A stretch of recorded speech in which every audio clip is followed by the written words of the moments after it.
Dun dun dun dun dun dun dun. Christmas time had arrived on the island of Soda.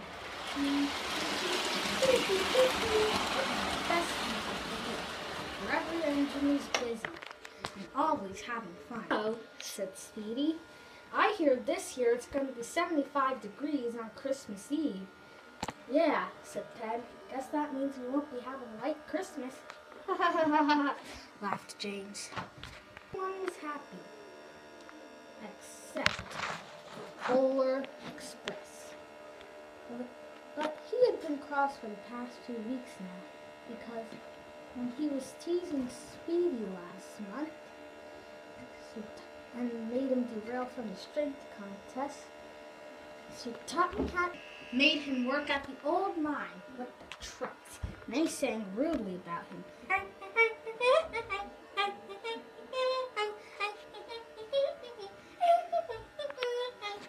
Ugh, said Polar Express. He had grown very cross.